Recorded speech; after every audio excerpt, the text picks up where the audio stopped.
главного Деда Мороза страны видно издалека. Паровоз, словно новогодняя игрушка, горит и переливается. На перроне не протолкнуться. Главного волшебника ждали более 600 ребят и их родителей.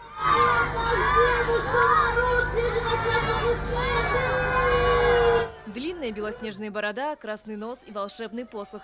К ребятам выходит символ Нового года – Дедушка Мороз. Из Великого Устюга он выехал еще в октябре. Проехал более 70 городов и, наконец, добрался до Казани. Друзья мои, творите добро, мечтайте и верьте в чудеса.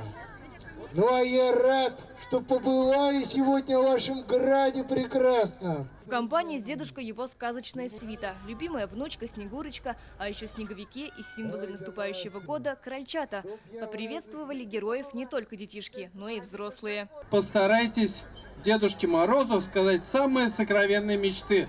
Будьте здоровы, счастливы, успехов вам в учебе, будьте покладистыми и замечательными друзьями Дедушки Мороза сегодня на празднике. Разноцветные гирлянды, узоры снежинок и елочек. Сразу видно, состав необычный, сказочный. В представленном поезде Деда Мороза целых 19 вагонов, каждая из которых посвящена отдельной локации. Двери в сказку отвори, но сработает у нас волшебство. Внутри поезда Деда Мороза одно волшебство. В одном вагоне игры и квесты, в другом угощают сладостями, в третьем приемные, где за рассказанные стихи ребятам новогодний подарок. Мы очень долго ждали. И как запомнился вам Дед Мороз? Какой он?